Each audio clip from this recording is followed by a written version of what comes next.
the current key, the English national government has got much worse under the Official Information Act. And I have to confess that my experiences on my previous book, which I strongly recommend to everyone here, called Other People's Wars, which was much bigger history of the Afghanistan war, I had so many official information requests which weren't even answered for months, like many months after the 20 working days had finished. And then I wasn't given any information, and then the Ombudsman came in, and maybe it took 2 years before I was not given very much information. Then I've kind of lost faith in it with the Defence Force. It just doesn't seem to work properly anymore. The effect... Is it for them? If you could wait for the microphone, because everyone needs to hear. Okay. Does it therefore need reform? Yes. Thank you very much for asking that question. The New Zealand Official Information Act, which was formed in 1982, has never been properly upgraded, and certainly hasn't been strengthened in all that time, doesn't work properly anymore for lots of subjects, and it seriously needs to be fixed. And the only reason it hasn't been fixed, despite some reviews over the years, is that the people involved in the reviews, and the Ombudsman people and people like me who care about it, realised that there was so little sympathy in the government for improving it, that if there'd been a change to it, it would have probably got worse, not better. And we're waiting the day when there's a government that will fix it up and so it can work again. Another question, please. We're going to run around with microphones. So just bear with us. Give us 2.5 nanoseconds to get the microphone to you before you answer. Hi. Two-part question. Over here. Who will you be voting for in the election? And do you think a change of government would make any substantial change in these sort of issues? It will greatly surprise you to know that in my job, you can't say who you're going to vote for in the election. But I do vote. Everyone should vote. It's a small but important political gesture. Most of what we do should be in the 3 years in between the elections, but we should still do it and encourage everyone we know to. What was your second part of the question? Would it make a difference? Well, at the moment, the most likely apart from the National Party, Labour and the Greens and New Zealand First, I think, have all committed themselves to having an inquiry of some variety. So yes, it would be better, but even if there isn't a change of government, I feel great confidence that the issue is not going away and there'll be inquiries forced on them, or that things will resolve themselves anyway.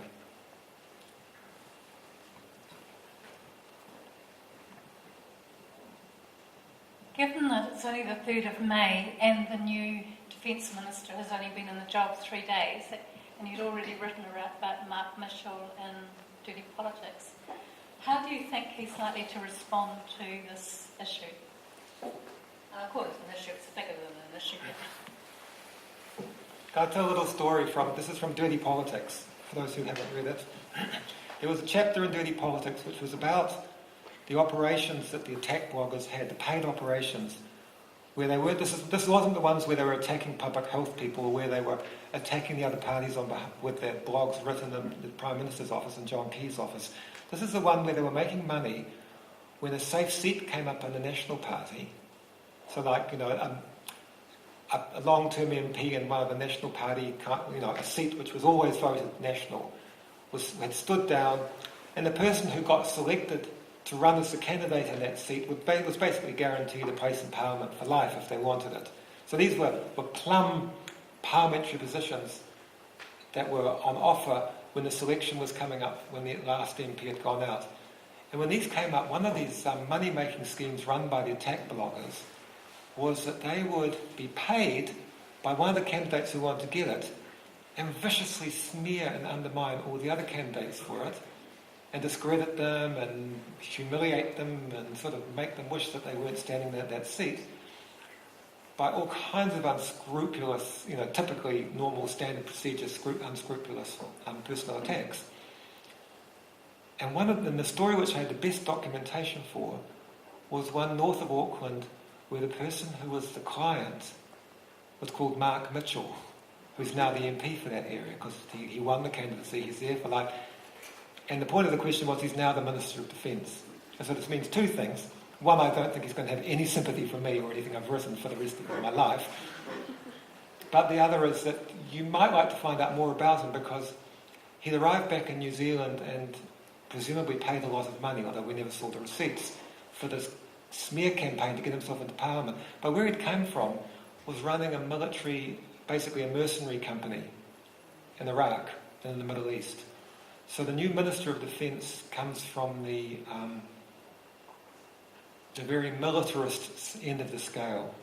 And, you know, who knows what's going to happen with him.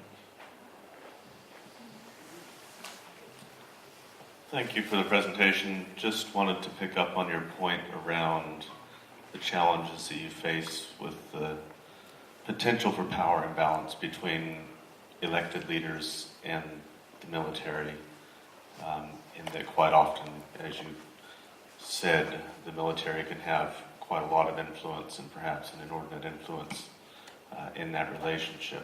Just wondering what you see as some of the solutions to that within a democratic context.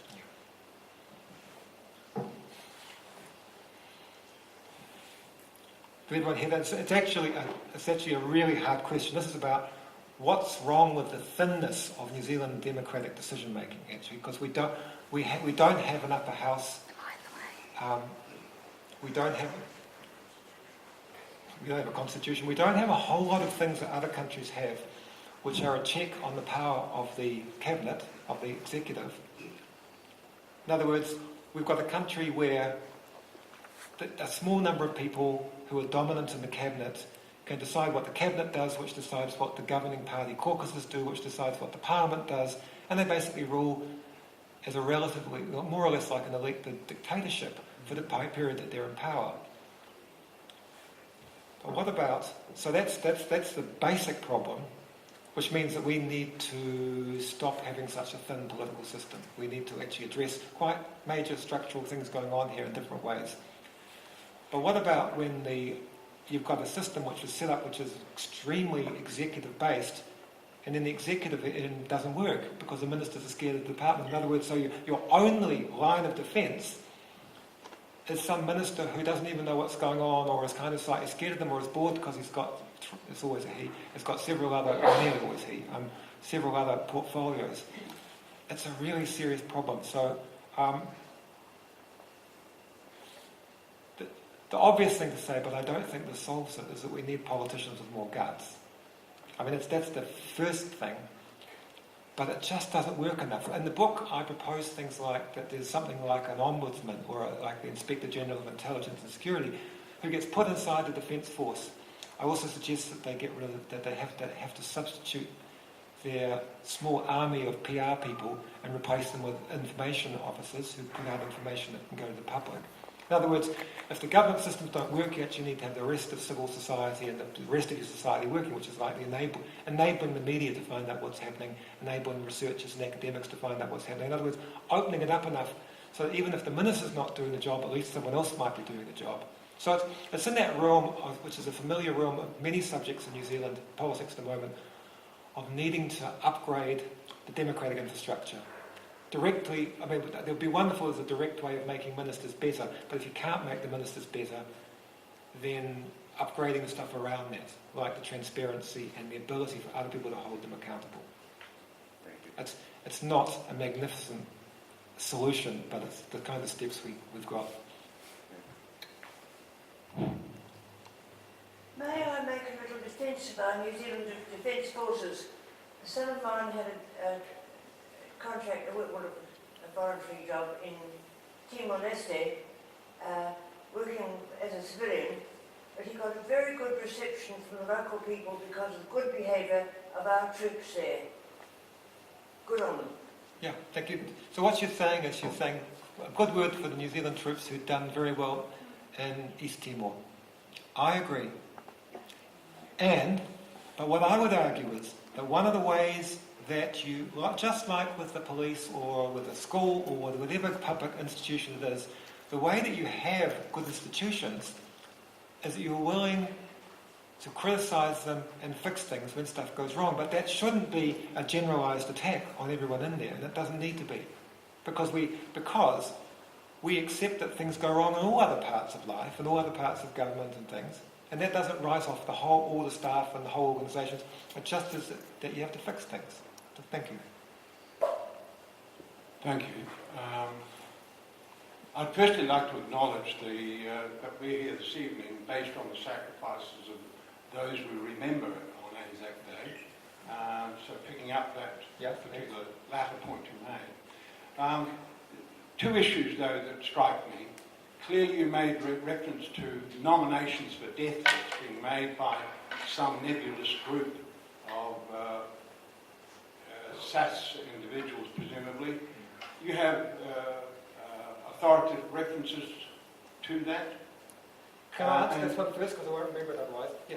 So what he's asking is, what evidence do we have for these Special Air Service intelligence officers lobbying and getting these insurgents' names put on the kill capture list?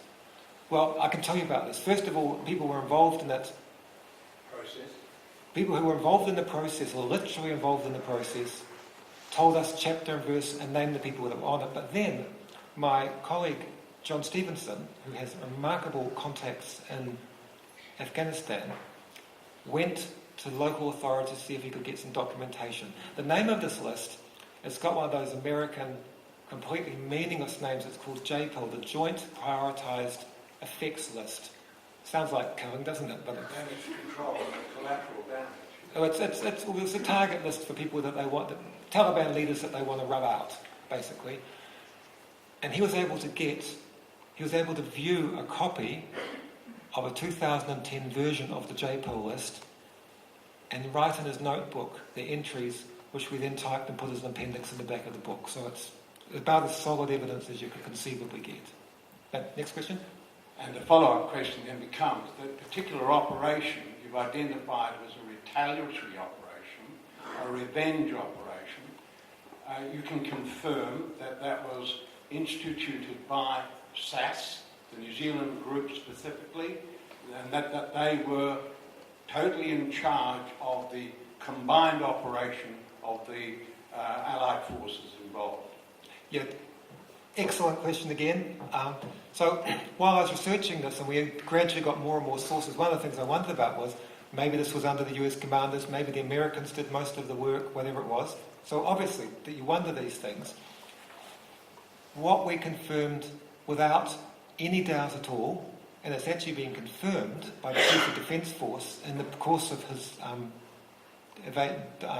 denials, but he still confirmed this, is it was completely organised by the SAS. It was commanded by the SAS out of their headquarters in Kabul. It was commanded on the ground by a different SAS commander. The SAS requested in all the US air assets.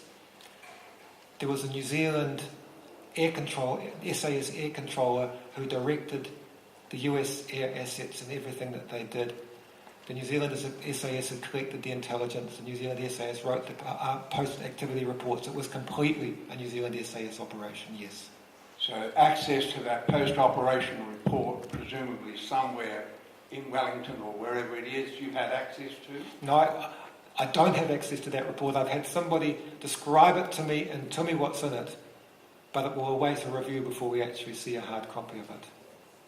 And I guess my last question, if I may make, Sure, thank you. is clearly based on what you've read and the investigation so far. New Zealand has had a bad habit of making decisions, putting people into operations without the appropriate training, operational experience to deal with a range of issues. Your version of the professional capabilities of the troops involved at the time? Well, I'm going outside my knowledge here, but the SAS are usually pretty admirable, remarkable people, and they're not hunks of meat. They're usually brainy and they're resourceful. So I don't really know why it went. I actually have to say I don't know why it went so wrong. I just know that their colleagues said that the difference was that there was this mood of anger that communicated it around the people and made them act differently and with poorer judgment than usual. But I'm only saying that second hand, I don't know. Can I add something while I'm talking here? And that's because we're talking about the detail here. We know when you write a book, when you research and write a book like this, and it goes through the news media, it ends up sounding like you could have written one press release worth of information. But if you're interested in these things, if you actually are interested in how a war works and how New Zealand's officers and troopers think on the ground and what the procedures are and how they interact with the Americans and what the landscape is like, what the mountains look like, and what the insurgents are like, who they are. Why did these people join the insurgents and risk their lives and do the sometimes revolting things that they do? Why did they do that? If you're interested in a little microcosm of how the whole system works, please don't think you know about it by reading the news stories. It's a really fascinating story. It's like a picture, all just in one little grain of sand of how a war ends up happening and how us, when we get into an incoherent war like that, can end up doing things which people are ashamed of and can't sleep about. It's a really, really interesting story. I recommend it to you. That's why I'm here now. That's why they're starting over the back there. But I really recommend it to you. It's a fascinating tale. Could I just add that, or ask you to consider carefully, that the SAS, in reality, is a copycat outfit. It copies the people that it's serving with, and it copies the United States. And the United States has no emotional feeling at all about killing civilians. That's perfectly obvious. One of the things I think that stands out, and maybe you noticed it, is that today we talk about bravery. We use the term bravery in relation to our troops. Bravery is, to me, overcoming your fear while you attempt to do something. I word it simply like that. Bravery is not killing civilians. Bravery in not killing civilians is equally as brave as killing civilians. So the reality is we have a new standard, and I suggest your book indicates that new standard. And that standard is that we will permit judicial murder of civilians and not be concerned about it. Yeah. Thank you. Can I answer this quite carefully? Well, a bit about bravery, which I understand, but a bit about which I agree with, but a bit about the SAS. So just a little bit of history of the Special Air Service. Normally when the Special Air Service is mentioned and its motto and all the stuff around it, if you Google that, you'll actually be reading about the British SAS, because that's the model for it, if you're talking about a copycat. And it was in the mid-50s, at the same time as the GCSB was set up and the SAS was set up. In the same period of the Cold War, the British sent people across here to organise a colonial force that could join them in different warfare areas around the world, which maybe made sense in the 50s, but I don't think it makes very much sense now. But yes, it was very much a copycat. It's a derivative of the kind of colonial armies of Britain. And it was used various times in the 60s and into the 70s. The last time it was used for a long time was the Vietnam War, when New Zealanders, in a large extent, went off that kind of doing what our allies' dirty business kind of role. And a whole generation passed where the SAS never were operated overseas. And it was the War on Terror which changed things, unfortunately. Right at the beginning of the War on Terror, straight after September 11, the then head of the SAS, whose name is Tim Keating, he's now the head of the Defence Force, who's been defending them in the book. But when he was the when he was the head of the SAS, he flew to the US Special Operations Command in Tampa, Florida, and begged for an opportunity to be included in the war. They'd had this generation of not being part of the team, and they really, really wanted to get back into it. In other words, it's being strongly driven by the SAS. A couple of years later, I've just taken the quote out here, the SAS, after they'd got back into Afghanistan, based on their experiences there, of their recent operations, which meant in Afghanistan, they talked about their vision. This is an extremely secret report, by the way, it was leaked to me. about what the SAS's, where the SAS's future lay.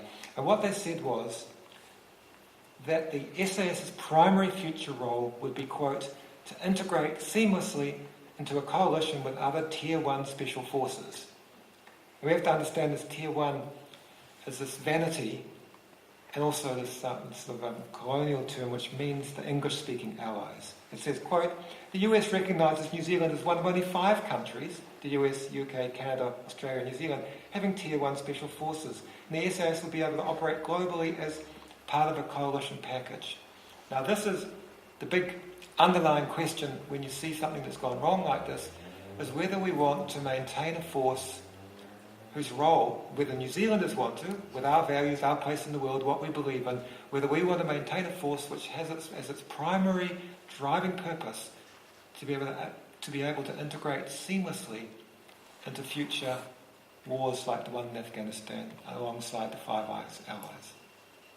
And nobody's given New Zealanders that choice. No one published that result, that inquiry, that internal review which decided that. I doubt it even went to the minister. I mean, it may have, but we never heard about it. And no one ever gave the public the choice of whether they wanted to have this kind of extreme trained colour, special forces-led warfare kind of capability that would be used in future wars. That's the question which we're left with at the end of this whole process. Hi Nicky, thanks very much, it's a really interesting talk. One thing I'd like to know is, if there ends up being an independent inquiry and it is found that war crimes were committed by New Zealand troops, then what happens next? I mean, what are the options that New Zealand has? Does the International Criminal Court, are they invited to investigate further, or what happens? You know what? The honest answer is I don't properly know. You may know that there's a group of lawyers. Does anyone remember the Ahmed Zawi campaign? Yeah. Right? There were 3 lawyers who defended this New Zealand's main war on terror terrorist suspect in the early 2000s, Ahmed Zawi. And they were Deborah Manning, Rodney Harrison and Richard McLeod, who ran this ferocious multi-year campaign against the full force of the Security Intelligence Service and the then Labour government. And eventually Ahmed Zawi was found to be innocent and lives in Auckland now. Those 3 lawyers have got back together again to work on behalf of the villagers who were affected by this attack. And I'm kind of leaving them to it personally. I don't know quite where they've got to or what they're doing. But the first stage of any rational inquiry is that you do the information collecting, which is why the first demand, which they've announced in public, is that they will legally demand a inquiry, a proper independent inquiry. That means following certain rules and all the rest of it. But what Nick